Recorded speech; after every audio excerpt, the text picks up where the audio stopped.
I'm about to leave Indonesia, I'm about to go to the US. I want to get as far away from Indonesian society and Indonesians as possible, only to then go to a university where Chindos, Indonesians, is like the second or third largest foreign demographic in the university. God has a plan. Fuck off, but yeah.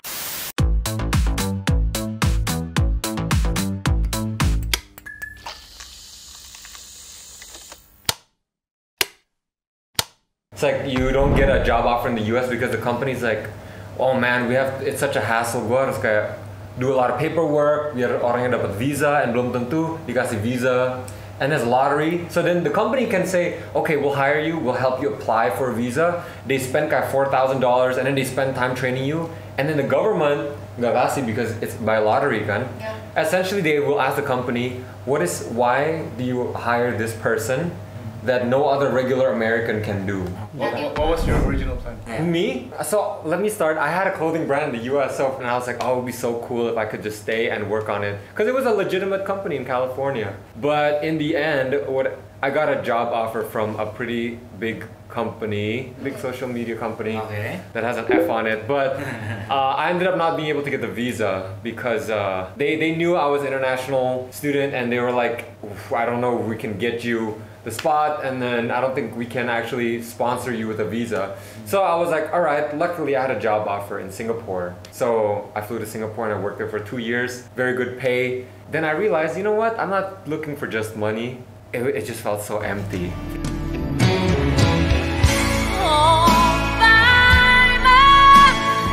I love my boss, I love everyone who works there. It's more of like, I just didn't feel fulfilled at all because I think that my personality, and a lot of people can say this, if you're a creative person, it's very difficult to just sit in a finance job, right? So then I wanted to be able to do something that I could see an immediate impact, and it's not just to make other people rich. Nothing wrong with that, it's just that I personally like seeing people happy, so I was like, I'm gonna come back and figure out what I want to do in Indonesia. Di kampus itu tuh, anak-anaknya tuh dipisah-pisahin dan they're grouped into what sih? In general, birds of a feather do tend to flock together, and that's just human biology. There is nothing wrong with feeling safe within your own community, amongst those that speak your own language, amongst those that are of the same, maybe not to say race, but like, no, like on a more, I guess, like physical level, like, you know, of the same ethnicity, of the same culture. To be honest, I would say it, again, depends. Because again, the US is so big and it's very diverse. And see, I think where Matthew and I are very lucky is that we were in California, where it's a very diverse state. Yeah, all things considered, it's a very diverse state. And it's never really been a thing of like, oh, we don't want to hang out with you because you're of a different race or whatever. I'm sure there are people, like maybe subconsciously they're a little bit like that, maybe a little bit racist. But no, that's never been my experience. Okay. Yeah. In I general. also heard you actively try to hang out with people that's not Indonesian. Where did you hear that from? I guess a little bit of a backstory is that I didn't really grow up around the Chindo community. I mean, I hate to say it, and I hope nobody gets offended by this. I think I did grow up with a little bit of a resentment towards the Chindo community. A big part of it was always because of how they treat me, I guess. But I graduated out of high school with the agenda of, and again, I hope nobody's offended with me saying this, you know, I'm about to leave Indonesia, I'm about to go to the US. I want to get as far away from Indonesian society and Indonesians as possible, only to then go to a university where Chindos, Indonesians, is like the second or third largest foreign demographic in the university. God has a plan. Fuck off, but yeah. No, I have a story about, at least about that. After the first year of community college, I started dating this one Chindo girl, and then what ended up happening is I got so into the Indonesian community, and that's the only time I like got into the Indonesian community in the States. That's how my Bahasa Indonesia improved, is in the US, not even in here, because I went to international school here. Oh, same. So I spent my sophomore year only hanging out with Indos, and I came back during the summer, and my mom was like, sejak kapan pakai sendal jepit kemana-mana? and then she was like, sejak kapan buka sepatu di rumah? Iya, terus kok ke Rodeo Drive in LA, kok pakai sandal jepit? Like, you know, Rodeo Drive like in the US? Yeah, sophomore year, my mom was like, are you hanging out with all the Indonesians in the US? Yeah. No. And that's how thick the Indonesian community is in the US is that you could live in the US and your English wouldn't improve at all. It's your bahasa that improves. I was part of PERMIAS, so that's Persatuan Mahasiswa Indonesia di Amerika Serikat. Being in PERMIAS, there were a lot of other Indonesians, and it boosted my Indonesian like tenfold. Like, it is amazing. Every school in the US has a PERMIAS. The PERMIAS would have joint gatherings, and it would just be like 400 or 500 Indonesians in the US, and you walk, and it's like you're in Indonesia. It feels But like you're you're in back home. California. Yeah. No, and the crazy thing is, then you would see the lineup of the cars, and that's when you know, like, damn, I'm poor. Because of these big events, that's when the Indonesians flex, and then you just see like convoy. Indonesians love calling it, convoy, yo, convoy, and you get all the Porsches, the Ferraris, and everything. You just line up yellow, red, blue cars. It's like it's crazy. Speaking of, mereka tuh anak-anak siapa sih? Kayak, what's the family background? Just in general, the commonality is just families that are wealthy. Like, that's just really it. Like, you could be a complete nobody like me, but as long as you can financially afford it, you just go. It's not really like famous people or whatever, I guess. Tapi ada. I can think of some. I'm just not gonna say it out loud. Yeah, but that applies to even Indo, right? In Indonesia, you don't. Maksudnya even in uni and stuff, pasti juga ada people like, oh itu bokapnya. Yeah. Even in here, it's the same thing. I think. And like, let's extrapolate it outside of the Indonesian community. That applies to like all these kids from mainland China. From so in LMU at least, like the top 3-4 nationalities: China, Indonesia, Kuwait. Arab kids are on another fucking level. Yeah, Arab I will kids say. are crazy. Yeah, these Arabs are literally out here wilding. Since Indonesia is popular, are people familiar with Indonesia? Or No. No? No. You know how many times I tell people I'm from Indonesia and they're like, oh, which part of China is that? They're like, you mean Bali? Oh, isn't Bali its own country? So they know Indonesia has something to do with Bali, right? Yeah, I would say, I feel, especially now, Bali's becoming more popular, right? Yeah. But there are still people that like just completely don't know anything. This one time, it happened not to me but to a friend. She mentioned something about Bali, and the other person was thinking Bollywood. Yeah, I've heard of that one. Yeah. Bollywood. Menurut lu pada tuh itu kind of racist atau emang mereka cuman nggak ngerti aja? There's a very important and fine distinction between being intentionally racist versus having misconception. I will give most people and most of the experiences that I've experienced the benefit of the doubt. They didn't have any malicious intentions of saying the things that they say or asking the questions that they ask. They're just simply not aware.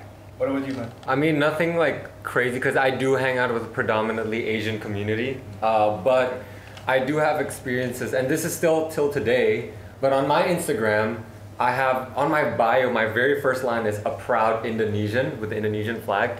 I still to this day have American friends that are like, dude, how's Malaysia, man? Like, how are you doing? I heard Malaysia is really pretty. And I'm like, wait, but my bio is Indonesia. It's Indonesia.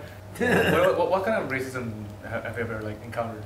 Well, okay, this one's quite explicit. They would make fun of a lot of the white girls or different ethnicities who end up with Asian males. And maybe this is also because I'm very exposed with the very local Americans. It's like, oh, you're with a Chinaman, you're with a, how small is it? They do that. Yeah, I'm pretty sure some part of it, comes from insecurities, but it happens for sure that Asian males get a lot of discrimination for that. Have you ever like had that on you? I have, yeah, maybe I have. Not directly said to me, but I think when I joined into a fraternity, I think I hear them saying stuff like that, like, oh, okay, like, they have this all the time, I don't know, Indah, you know, but they need a token ethnicity, like they need a token Asian, for example, or like a token black person in the fraternity. Yeah, like there's one. It's diverse, right? So that they get to say, me? I'm not racist. I'm not racist. I have my girlfriend's Asian. I have a black friend. I have a black friend. Yeah, no, they. Yeah, there's stuff like that. Okay, this is unrelated, but I was on the poster in my school back in London because I was the only Asian. Yeah, I can see that. I can see that. Nah. Okay, so anyway, though, you talk about fraternities. Like I've always been curious, but what is it for? Because we don't have it here, right? What are fraternities for? Yeah, they call it the Greek life. They call it Greek life, like, are you in Greek life? So it's like, if you've ever seen in the movies, they always wear the Greek letters on their sweaters, on their shirts. Frats are usually for guys, sororities are for girls. There's also divided into professional fraternities and social fraternities. Professional would be kayak business, economics, doctors, or engineering frats. They have all that. And then there's socials, which is like, oh, I'm looking to be in a fraternity for friends, parties. Yeah, so social one is usually the interesting one because social fraternities kayak, if you guys sudah pernah nonton Neighbors, Neighbors, yeah. Jadi the parties are wild. The kids are just wild, like they party every day, rowdy. They go to class drunk. Social fraternities itu bener-bener kayak di film, kayak in neighborhood. The purpose is just to have fun. The purpose is just to make friends. You know, the way they say it is like you come to school, you want to make a lot of friends. You want to be able to be in clubs. It's like a clique. It's so like you pay to be in a clique. So you were a frat boy. I was a frat boy. I'm very different now. I would like to think. You a grown man now. I'm a grown man now, but back then, yeah, frat boys. I used to have like earrings Oh, stop and stuff like that. Oh, stop Yeah, I had everything. What you do is exchanges. Did you have a frat? And then kaya you meet with the sororities, for example. Terus you guys kaya exchange, you guys party bareng. And then you have, for example, there's so many different party games, but one of them that's very famous called Cuffs and Fifths. Cepi with another girl, di borgol bareng. Terus you guys borgol bareng, and then you guys get taped satu kayak like one of these. Terus kayak pokoknya you berdua harus abisin that bottle together. So of course people go crazy, right? You can imagine. Yeah. And you guys are borgol together. Yeah, there's a lot of that. I was in a professional fraternity. Oh, were you? You were in the business fraternity that at my school they rejected me and my other friend because we were Indonesian. Like one of the atasan said something along the lines of, well, they're from Indonesia, so they probably don't know a lot about blah blah blah blah blah. So just basically implying that we don't know a lot and like we're not as smart because we're from Indonesia. Yeah, that does happen. That does happen. Yeah, because it's a very cult. It's like a cult, and there's some rituals and everything like that where like you stand in a dark room with candles and then you have to recite the ritual together. There's a lot of stuff like that. Okay, no, that's some demonic shit. No, like that happens more than you think. But what are the rules that you have to follow?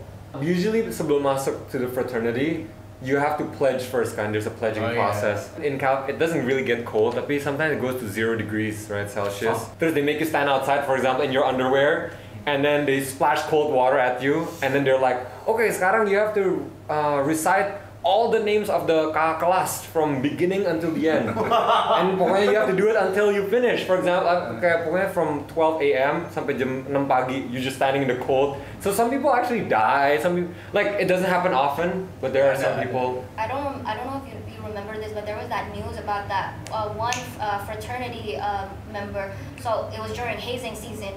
While the Pledges? Yeah, the pledges. Were asleep, the brothers would spread peanut butter all over their body, just as I guess a prank. Yeah, they do or stuff as a joke. like that. But the one kid that they smeared peanut butter all over, he was definitely allergic to peanut butter, so he ended up asphyxiating and died. Yeah. So that's the other thing that they don't. I mean, I don't mean to be a party pooper, literally, but like, there's so much about fraternity culture and sorority culture that is so toxic. Yeah. Sometimes I look at y'all and I'm like, do y'all really enjoy being in this? No shade. No, like, yeah, for sure. No, I think What's happens. like the weirdest restriction? Well, okay, like you have to. So as a pledge, everyone has to tell. Like everyone has to know that you're a pledge. You're like. So then you have to wear a pin, man. Pokoknya that pin you cannot lose, or you get into bad punishment. It's more of like, okay, with the pin on, you have to remember 5 S's. You cannot be sloppy. You cannot have sex. You cannot take it off in the shower. You only can have it off in your sleep. There's like a lot of weird things. You can't have sex. Isn't that some of them? Isn't that all you do? No, so like before you become a brother. Oh. When you're still a pledge, must say like when you're trying to get into the frat. Yeah, you can't. There's a lot of restrictions, like stuff like that. I have friends who like they get the aspal gitu, kayak they have to push up kayak 200 times with their knuckles. Jadi by the end of it, their knuckles are all bleeding. Tapi because imagine you have to go through all that. So then once you're inside, you're really like a cult. Kayak for anyone yang mau masuk, kayak they really like hurt you. So exclusive. Jadi a lot of people want to cutting get your in. finger. Like to go to the mafia or something. Yeah, it's like that. And for at least my business fraternity, the things that they tell you, and yes, maybe it's naive to think about it, but they tell you like you can get connections. The brothers who are in, like during the rush events, right? They tell you, once you get into the fraternity, they can get you a job, they can get you connections, you'll definitely get into a high-paying job after. They teach you how to be professional. So you think like, whoa, this is so cool. But inside, you're like, damn, this is like a cult. No, but I want to ask, is there like a social difference between people who are in frats and sororities than like people yang enggak? I'm so glad you asked that because so much of Greek life, first of all, you have to take into consideration, you gotta pay. You have to be somewhat financially privileged in order to be able to even partake in Greek life. And so it is a common trend that a lot of the kids that end up, joining a Greek life, sororities and fraternities, they're the wealthy kids and a lot of them the white kids. Yeah, it's about like 20 juta to get into, like you have to pay, they call it like, it's like a fee. You have to pay every quarter. Yeah. So if you don't pay, they're like they take out your membership. They're like, you have to pay membership fees. What's the wildest thing you've seen in one? Oh, I have to fully disclose I was not taking part, and whether you like to believe it or not, it's up to you. But for me, I've definitely walked in on an orgy before. After class, I come to the where they are, the frat house, and then I come in, and then it's just like a group of people. Yeah, you're just like, you're coming in, and it's so casual for them because they do it everywhere. The girls are wild too. They're having an orgy, and you're just like, whoa, the room just smells, and then you get hit by this like sweat and all this like genital secretion. Yeah, the smell of it, and you're just like, whoa, well, something. This is something new. Well, guys, just don't forget to clean up, okay? and then I just walk out. Oh my God, you're like that mom from Mean Girls. Okay, don't forget to wear a condom. Okay, I love you. He's like the mom. You said it yourself. Frat houses are so gross. Oh my I wouldn't gosh. even sit on the couches because there's like throw up. There's so many weird stains. No, literally, guys, some Weird of these stains. couches. You take one sit on that couch, you are gonna contract some sort of STD. Yeah, that's true. It's so gross. It's so gross. People would have screaming contests too. Like how loud can you make the girls scream? And like people would compete because a frat house is like, it's a house, right? So there's many different rooms. So then you step into one and you hear like people screaming louder and louder, and then one of the brothers will be like, yeah, they're having a screaming contest. A new experiment. Yeah, it's crazy. Mom, if you're watching this, you're not. Not every frat is like this, I have to say, but a lot of it is. Oh, yeah. A lot of it is. What are the things that they allow on campus that we don't allow in Indonesian campuses? Marijuana in California is legal. Recreationally, it is legal.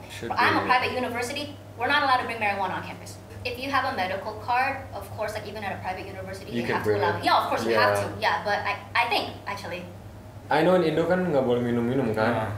I think in the US boleh sih. In the frat houses at least, as long as you're not causing kayak public disturbance.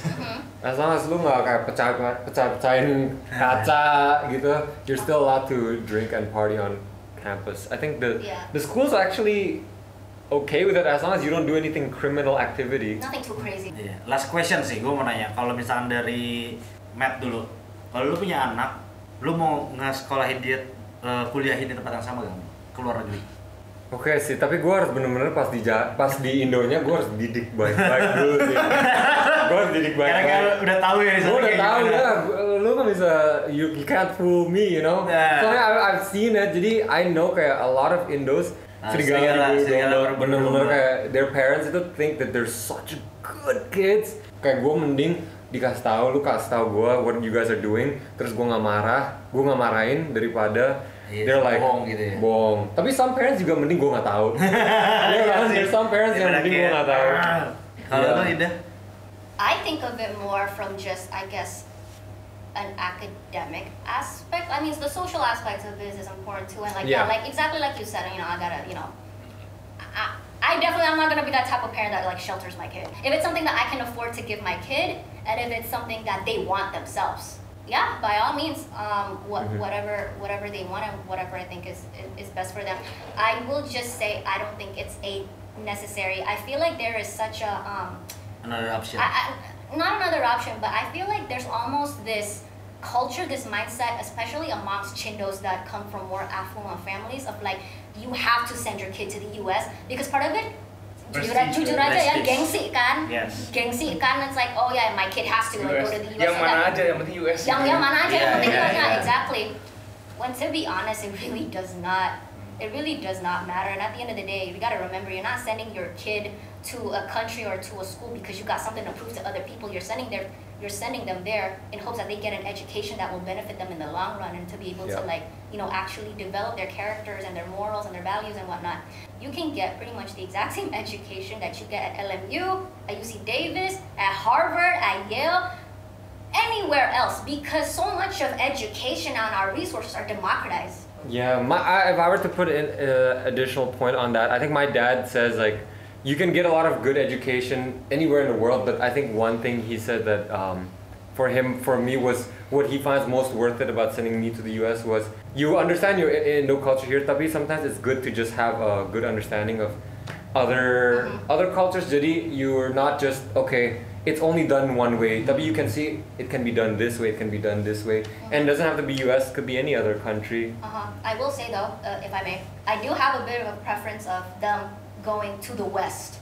I think it builds a lot more character because when you think about it, living in the US and like Canada, all these Western countries, don't you agree? It's a much harder life out there compared to back here. We're so sheltered here, and I never realized that until I left.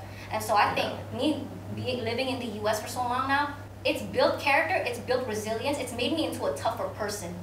Thank you Indah udah sharing dan juga thank you Matt udah sharing pengalaman lu dari hidup gimana kuliah di US. Semoga teman-teman yang nonton juga bisa kebayang lah ya. Mungkin orang tua yang mau ngirim anaknya juga bisa. Ya, mau orang tua ataupun kalian yang mungkin mau udah satu nih tapi mau S2 kan siapa tahu. Thank you guys, thank you for watching. Jangan lupa subscribe and like and comment. Bye.